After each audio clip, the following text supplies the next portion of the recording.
Sinazanye ijambo ribabwira ngo yabarokoye urupfu rukomeye na n'uyu munsi igiye kubarokora, ariko ihangane wisuzume umenye ngo mbese ko Yesu yandokoye narakoze ibi ngibi uyu mwaka ndakora ibi. Hindukira rero wowe uri kunyumva, hindukira wibuka amateka, wibuka aho wavuye, wibuka ibyo wakoze, Imana ikakubabarira ikakurokora, wibuka inzira wanyuzemo zitandukanye, Imana ikakubabarira ikakurokora. Uyu munsi wa none uce bugufi imbere y'ibirenge by'Imana kugira ngo Imana ikomeze kongera ibihe byo kubaho. Amagambo narinje kubabwira nayo kwibutsa ko Imana yabarokoye urupfu rukomeye kandi ikaba yiteguye no kubarokora, n'ibindi byose biri imbere izaturinda, izaturengera, ndabizi ko izatugirira neza. Reka rero tuvuge ngo Imana y'amahoro ibane natwe uyu munsi wose mu izina rya Yesu. Amen. Yes, reka mbasuhuza abakunzi ba Concorde TV show aho mbere hose mu Rwanda mu ntara enye ndetse no mu mujyi wa Kigali. Abe muhanga mu Kinyarwanda ndabasuje. Imana y'amahoro nibane namwe kandi bahe umugisha. Nk'ibisanzwe ndi hatuma Imana Concorde, reka mfata umwanya nshimire wewe wakanze subscribe ukadushyigikira, twatuka umuryango mugari burya abantu 2500 n'abantu benshi n'ukuri. Nawe ugiye kubona iki kiganiro ukayikanda, ndagushimiye uko burya uyikandaho ari uko wanyuzwe n'ikiganiro twakoze, uvuga uti n'ikindi kizaza nacyo nzahite nkibona. Yego nanjye nabasezeranije gutabicisha irungu, niyo mpamvu banafashe urugendo nkaza ahantu nicaye kureba umubyeyi wacu, umukozi w'Imana, umuhanuzi.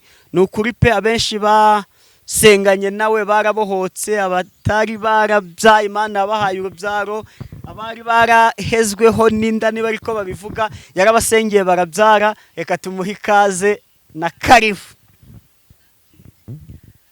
Mwaramutse kandi muraho. Amahoro y'Imana nabane namwe. Nawe kandi muho. Abari mu Rwanda n'abari hanze y'u Rwanda, abatureba n'abaduteza amatwi, turabasuhuje mu izina rya Yesu.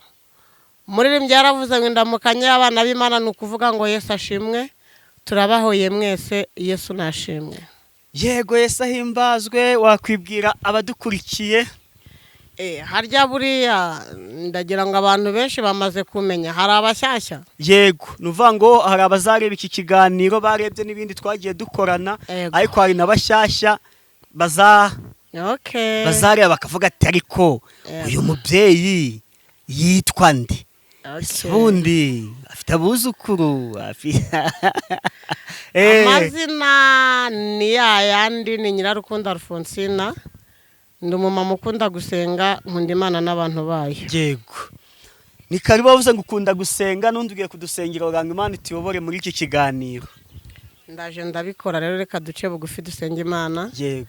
Mana data wa twese, Imana ifite imbaraga n'ubutware nyaguhora ku ngoma giti cy'inganzamarumbi Sambi Tarumba, turagushimye kubera ko wabanye natwe mu minsi yatambutse. Izina ryawe nirihabwa icubahiro. Waraturinze tutaraba kurindwa, utugira imbazi turi abanyabyaha, udukura mu isaho y'ibyaha, udushira mu gituza cyawe. Turanezerewe cyane kubera ko watwongera ibihe byo kubaho. Izina ryawe nirihabwa icubahiro. None uyu munsi twongeye kugushima kubera ko tugarutse imbere yawe, tugarutse imbere y'ubwoko bwawe, tuje kubwira ubwoko bwawe ibyururutse imitima. Ijambo ryawe ryaratubwiye ngo tujye tubwira abana bawe ibibanezeza kuko ibibabaza byo birahari. Uyu munsi twahageze rero, tuje kuganira ijambo ryawe. Reka uze utweze kandi utugirire neza. Turagusabye ngo tukubere icyo mbombokeremo, tukubere mikoro wivugire, ubwire ubwoko bwawe ko igihe kigeze cyo gutabarwa kugira ngo izina ryawe rihabwe icubahiro. Bana natwe muri aka kanya tugiye kumara ahantu rero, kita byose twirukana n'abazimu n'abadayimoni, mbaraga z'umwijima ziceceke, gukora k'umwanzi kose wo kwaturuka turakwirukanye mu izina ryawe rikomeye. Tukomeza kubana natwe no kutugira neza mu izina rya Yesu. Amen. Mama Alfonsina ntitwaherukanaga, impamvu ndongeraho mama nuko dufite na Alfonsina muto na Alfonsina mukuru, ubwo rero tugomba kukubaha Mama Alfonsina. Okay, nitwa Mama Alfonsina. Yego, mama. Harya ubwo nabyo. Nuvuga ngo Mama Alfonsina, ubwo Alfonsina aba ari umwana wawe. Ariko Mama Alfonsina ukuvuga ngo nyine niyo mazina yanjye, mbese nta kintu bitwaye. Umubyeyi Alfonsina niko nkubatije, ndi umuhanzi ntago njya nkina. Alfonsina twarukanaga 2025, ubu 2026 tariki 9 z'ukwezi kwa gatatu. Yo mbega umunsi mwiza mpuzamahanga w'abagore wabaye ejo.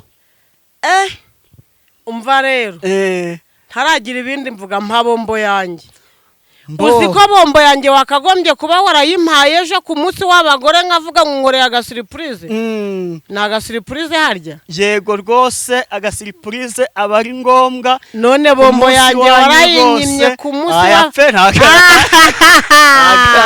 wa felicitation vraiment Imana iguha umugisha ku munsi w'abagore ariko burya rero umpaye n'imbuto yego kandi ijambo ry'Imana ryaratubwiye ngo imbuto ni ikintu gikomeye cyane ku muntu wamenye Imana cyane ko Bibiliya tubwira ngo imbuto zo mu nda yacu yego izaziha umugisha uru narwo ni urubuto yego urakoze cyane Imana iguhereza umugisha nukuri no kongera kunyishyuza oya urakoze usandishyuza kabiri kandi barishinga cyane mbonye urubuto rurahiye mu kanya ndarurya ngo ubwe neza mvuge ngo ku munsi w'abagore nanjye baranyibutse yego urakoze cyane 2025 wayisoje ute? 2025 nashoje neza ntabwo nari ndwaye ntabwo nari ndwaje abantu benshi bampaye felicitation yo gusoza umwaka no gutangira uwundi yego ndashima Imana nukuri Imana yagize neza Imana ishimwe cyane amezi abiri ya 2026 tumaze kwirenzayo yakubereye ate aya mezi rero konkorde kanze nkubwire sha Munyarwanda aciye umugani aravuga ngo kuri kose ntabwo kujya ku isoko yego aya mezi nge nawe reka tuyagira ibanga reka tuyagira ibanga yego mu bigaragara uko nkuzi uvuze ngo tuyagira ibanga ntabwo yagenze neza okay katubigira ibanga reka tubigira ibanga kuko akenshi n'urugero umuntu yabonye promosiyo abishyira no kuri sitata agahamagara n'abantu ngo nabonye promosiyo yaranabyina akishima ariko yatakaje akazi none se ntago wahamagara abantu nyine ngo ugire waserebura byapfuye mwana ubu yabaye nawe waravuye mu ikode muri uku kwezi kwa kabiri ubu yise ubivuga ayiwe ngo ntabwo ujya ubeshya mana ntabwo ariko mana we Imana nukuri ndi kuyibwira ngo muri uyu mwaka wa 2026 konkora Imana izanyibuka impinzu nukuri byibuze nubwo yampa inzu y'ibyumba 2 oya twe gusaba gato noneho reka mvuge RCD iguha inzu mpande nye Mana urahari iguha inzu nukuri ndashaka mpande nye Mana urahari hanyuma ngatera intambwe ndi gukora ikimenyetso cy'umusaranga avuga ngo Mana warakoze naja mu gikari ngavuga ngo Mana warakoze nabirinduka muri saro ngavuga ngo Mana warakoze maze ngahereza Imana icubahiro nciyebugo nukuri twizere ko muri uyu mwaka Imana irabikora ibyumba 2 ufite abana 4 bana gusa si babaye 8 ye mfite abana benshi 8 bo mu nda yawe none se ko mfite abana 6 nkagira abuzukuru 3 yego urumva nakuze cyane pe none se ugambye ngo icyumba na saro uzagirana n'abana n'abuzukuru Imana niguha inzu ifatika irimo ibyumba by'abashyitsi na Sarama Bibiliya yaratubwiye ngo igitumye dusaba ntiduhabwe nuko dusaba nabi uyu munsi Imana impinzi nkwiriye nukuri mbese impinzi nkwiriye ndayishaka kugira ngo 2026 nukuri Imana izabe ewe Yesu we nukuri ibyumve yego ahandi mu murimo w'Imana bimeze ute nta kibazo ndashima Imana turi gusenga sibye nyine ko nawe urabizi insengero nuko nguko bimeze ariko aho zifunguye turi gusenga nta kibazo ntacyo bitwaye ni nk'ibisanzwe yego mu murimo w'Imana twe turakomeje murembye yuzuye umwuka aravuga ngo bareke bagende ikivunge ngo nibagera kuri Yorodani hazambuka intwari yego bareke bagende ikivunge bareke bagende nibagera kuri Yorodani hazambuka intwari gusa bareke bagende ikivunge bareke bagende nibagera kuri Yorodani hazambuka intwari gusa ngo bareke bagende Haleluya amen muri uru rugendo ntabwo byoroshe nubwo turi ku rugendo ikivunge kubera ko twitwaje ko insengero zifunze abantu bakaba bamaze gufata Imana nk'ubucuruzi cyangwa se nka bizinesi buri wese akaba yabaye umukozi w'Imana ariko ndagira ngo mbabwire ngo twebwe twahamagawe turacyari ku isoko yego abahamagawe n'Imana tutihamagaye Mm. turacyari ku isoko Yego. kandi nzi neza ko izaduhemba. ubwo twarukanaga turi hano Yego. wakoranye ikiganiro n'umubyeyi munganya imyaka Yego. nandikaho ntidore abamama buzuye umwuka wera uko Hallelujah. cyari kiryoshye none namuhamagaye ambwira ko arwaye. Haleluya. Imana imukize amaze iminsi arwaye. Amaze iminsi arwaye twarabonanye arambwira ngo afite ikibazo cy'uburwayi hari n'urugendo yari afite ntirwakunda kubera uburwayi. Ubwo nyine nta kundi muri uru rugendo ijambo ry'Imana ryaravuze ngo ntituzicare nk'abantu bashoje urugendo Yego. ahubwo dukomeze dufate intwaro tugende kandi intwaro z'uburyo bwose. No mu burwayi birimo rero no mu bibazo birimo no mu nzara bikabamo no muri byo na muri ayo makode nabyo bikabamo Yego. no mu mibereho nabyo bikabamo buri wese aba afite icyo arwaye bitewe n'aho cyamufasha. Yego. Reka twizere ko azakira mu izina rya Yesu. Yego. Imana imukize nukuri uwo muhanuzi mugenzi wawe Imana imukize. Oya turabyizeye nasomye ijambo rirambwira ngo nitugira kwizera kungana n'akabuto ka sinapi. Yego. Tuzabwira umusozi ngo ukurweho bikunde. Natwe kubera ko ijambo ry'Imana ryatubwiye ngo abo tuzarambikaho ibiganza barwaye bazakira mu izina rya Yesu. Twizeye ko Imana izamukiza nta gushidikanya. Yego. Reka tujye mu mwanya w'ijambo ry'Imana. Harya ubwo nabyo biri kuza. Wagenda utavuze ijambo ry'Imana tukavuga yacu gusa. Shahu se wavuga yawe ayawe yo nayahe. Ayahe nyine ziko ayawe barayaye ko ari ukwidogagurizwa ko ari imiruho n'imihati. Ayiwe Yesu we oya azaturengerana ukuri kw'Imana. Nukuri. Nukuri mfite ikimenyetso kirenze kimwe kinyemeza ko Yesu azaturengera. Nukuri. Ejo bundi umuntu aherutse kumpamagara aransetsa cyane arambwira ati ariko Alphonse Nyikarame uraho ntiyego arambwira ati maze kumenya ikibwirizo cyawe hepfo nateyeho comment ndavuga ngo ntibazongere kwandikaho umukecuru ati umuntu uvuga Imana afite imyaka ufite. Yego. Ntabwo ari umukecuru. Ariko ntabwo njya mbyandikaho nabyanditseho rimwe. Hari ikiganiro ngitangira gutambutsa ibiganiro kwa kuri Mutuyimana official wajyashyiho mukecuru noneho nge ako kantu barakamwiyamye rero namwe mubimubwire. Nazengere ngewe twarabiganiye ndi kukwita mukecuru mu kiganiro uhita ubimbuza. Kubera ko hari abantu bagiye batera comment ndashaka ko rero batongera gutera comment ngo mukecuru ahubwo bampamagare tuganire. Yego. Bampamagare nk'abana bari guhamagara umubyeyi. Wabona ngo ni mukecuru akagira ati so umuntu ubwo namuhamagara akabasha kunsengera ubwo so umukecuru kukuri. Nyine ubwo umukecuru ufashe inkoni uri kugenda abari kuraguriza kuryama ariko iyo ari abana bakampamagara bati mama bimeze bite abasaza bati wo tungana bimeze bite nuko nyine ibintu bikagenda neza. Nge nanditseho abamama uzura umwuka bafite umwuka wera. Abamama Alphonsine na Nyirakaire Beatrice. Ariko nari nkumbuye no kujya kuri YouTube kuko numvaga nshaka kubwira abakoresponda banjye ngo ndabasuhuje mu izina rya Yesu.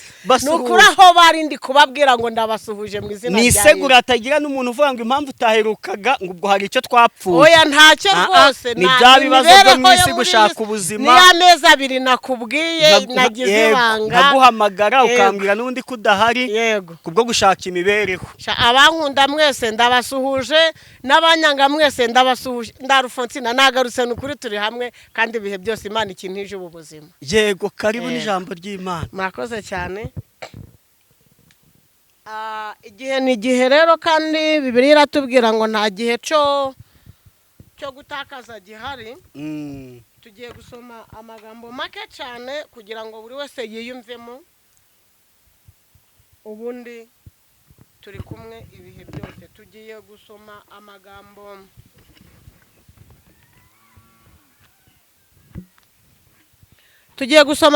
make cyane turasanga mu Bakorinto ba kabiri. Mu Bakorinto ba kabiri turasoma mu gice cya mbere turahera ku murongo ndumva turi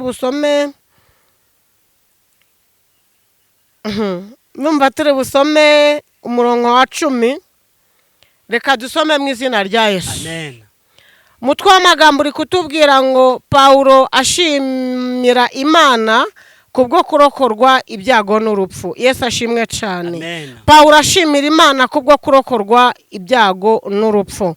Umurongo wa 10 uri kutubwira ngo yaturokoye urupfu rukomeye rutyo, nanone iracyaturokora kandi twiringiye yuko izakomeza kuturokora.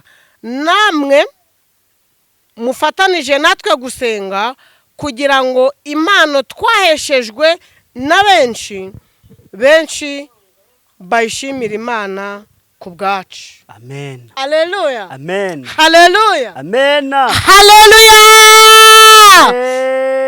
Yesu ngo yaturokoye urupfu rukomeye.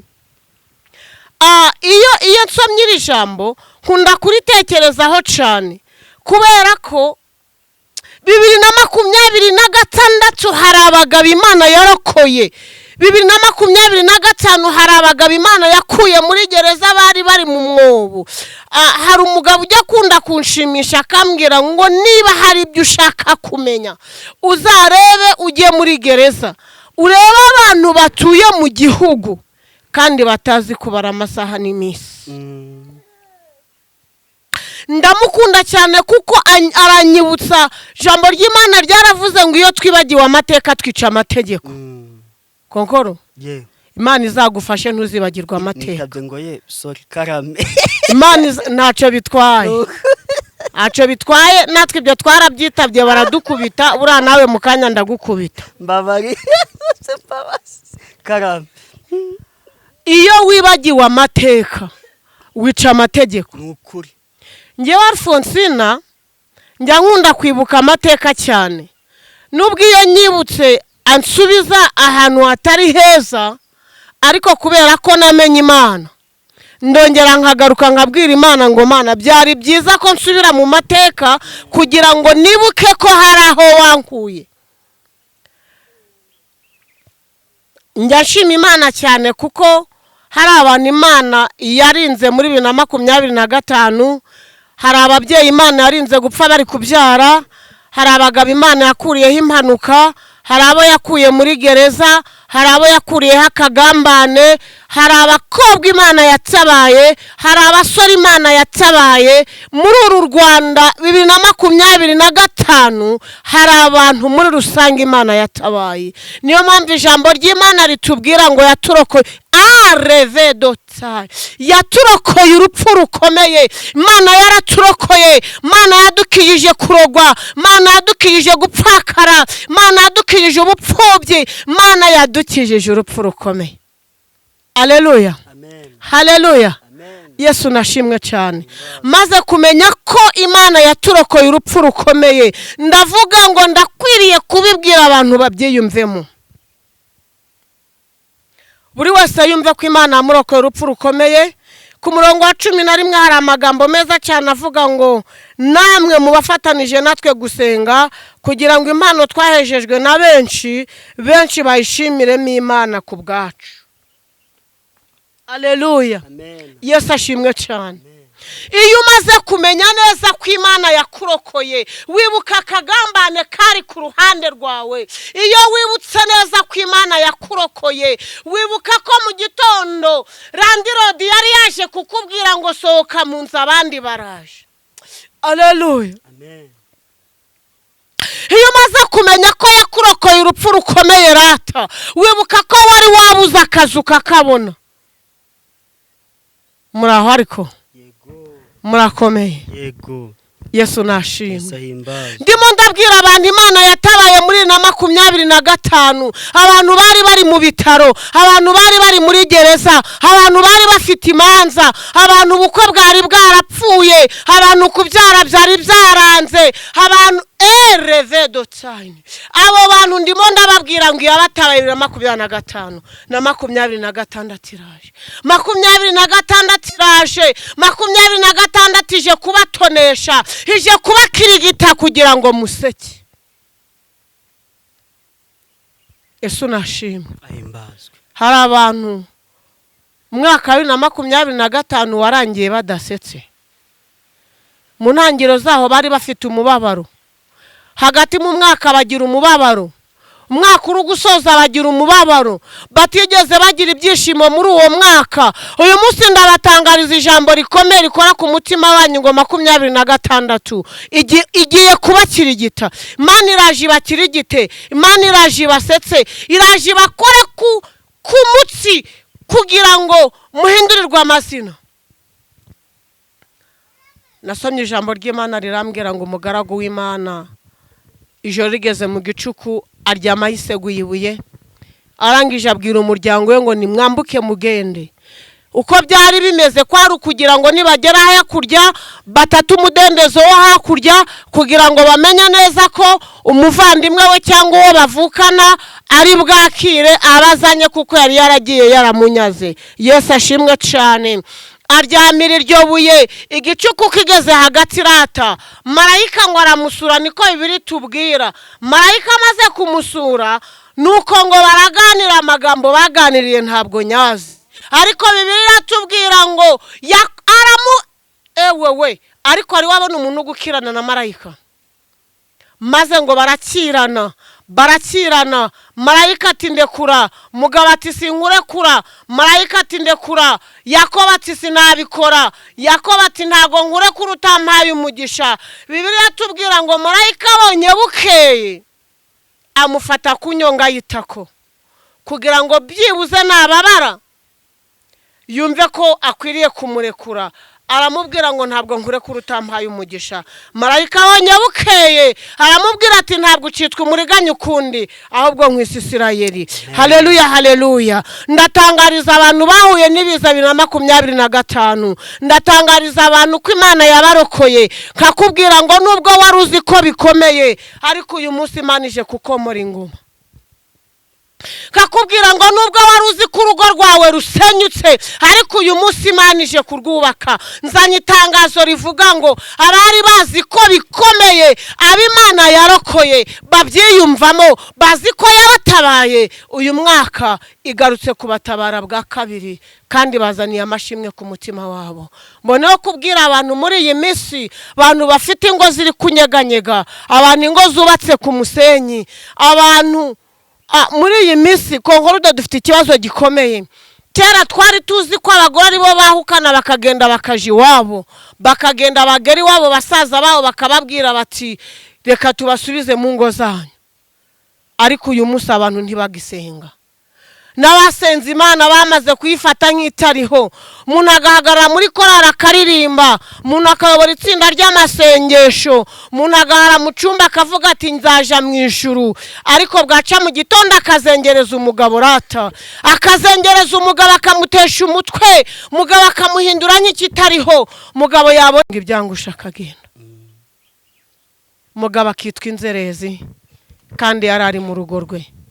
Kandi biratubwira ngo umugabo ni umutwe, umugore ni umutima w'urugo. Mbese wa mugabo we aha uracara umutwe w'urugo? None se wa mugore we wafashe umwanzuro wo kwirukana umugabo akagenda, nawe ugasigara muri urwo rugo, uracara umutima w'urugo cyangwa wamaze kubizina ntashobora kuvuga? Ntabwo nzi uko nakwitwa, ariko garukira aho ngaho. Ngewe ntabwo nzi uko nakwitwa ndamutse nazengereje umugabo akagenda. Uyu munsi wa none ndi kukubwira ngo garukira aho ugeze, kubera ko Yesu yarakurokoye. Yesu yagukuye mu magana menshi, Yesu yagukuye mu banyabyaha ari wo kurimbuka, Yesu arakubabarira. Uyu munsi wa none egera Imana, wongera usubira ku rufatiro, wongera usenge cyane. Ubwo yakurokoye urupfu rukomeye, na n'uyu munsi yiteguye kukurokora, kuko hari abenshi bari gukira kubw'amasengesho twasenze, hari abenshi bari gukira kubw'impano dufite, hari abenshi bari gutabarwa. Nawe ihangane, uce bugufi, bwira umugabo wawe, umubwire utumva ndaje nje kukubwira ngo mbabarira, ariko dusubukura urukundo. Yesu ashimwe cyane. Haleluya, haleluya, haleluya, haleluya. Ibi bintu nkunda kubivuga cyane kubera ko mu isi turimo urugo rugizwe n'abantu batatu. Iyi si hataraho umugabo ntabwo yari kubaho. Imana imaze kurema isi yaravuze ngo n'ibintu byose nyishizemo ntabwo byabaho bitagira ikibirengera, ntabwo byabaho bidafite umutekano. Irema umugabo kugira ngo azacunge ibi bintu. Amaze kumwitegereza aravuga ngo uyu mugabo ntabwo yabaho wenyine, n'ubundi nta rugingo rumwe, urugingo rugirwa n'urundi. Imana irangishire mu mugore, maze kurema umugore avuga ngo aba nabo bombi uko ari babiri nta kintu bazimarira kanongereho gatatu mbahe n'umwana. Aleluya, amen. buriya rero urugo rugereranwa nijoro. Ako kantu mukumve, abantu munteze amatwi muze kukumva cyane, muzafate n'umwanya wo kugatekerezaho.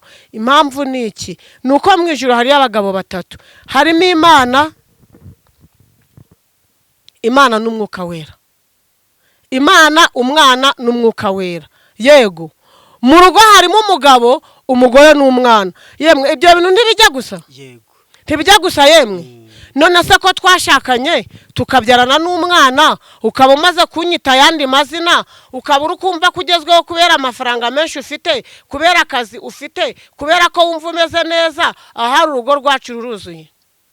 Ndasaba abagabo guca bugufi, ngasaba abagore guca bugufi, kugira ngo mwongere mugarukirane, izi ngo zanyu zuzure, izi ngo zanyu zigira umutekano, aba bana bahabwa uburere, kugira ngo na Yesu akomeze kubishimira, izina ry'Imana rihabwe icubahiro.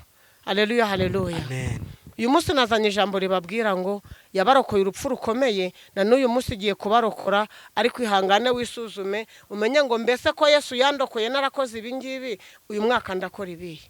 Hindukira rero wowe uri kunyumva, hindukira wibuka amateka, wibuka aho wavuye, wibuka ibyo wakoze, Imana ikakubabarira ikakurokora.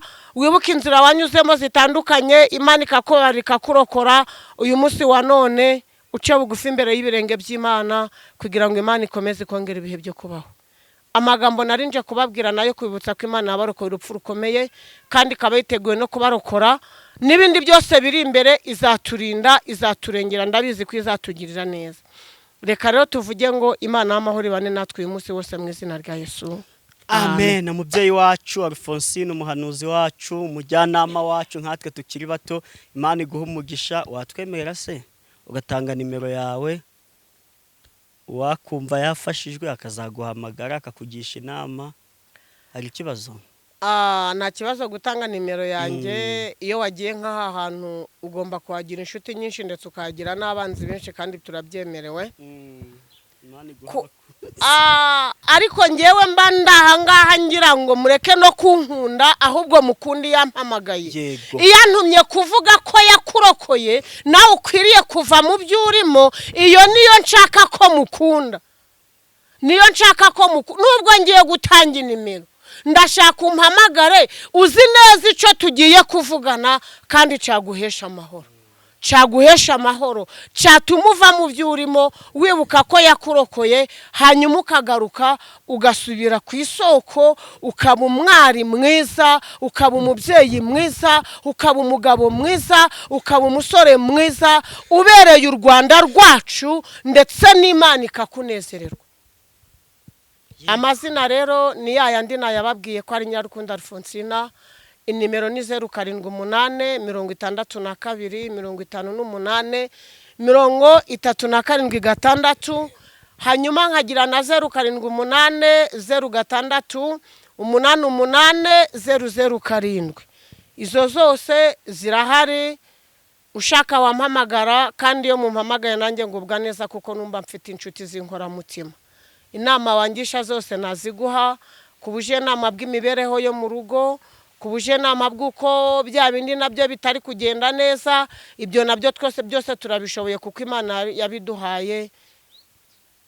Ni mu nkunda nanjye nzabakunda, kandi dufatanye urugendo rwo kwambuka Yorodani amahoro.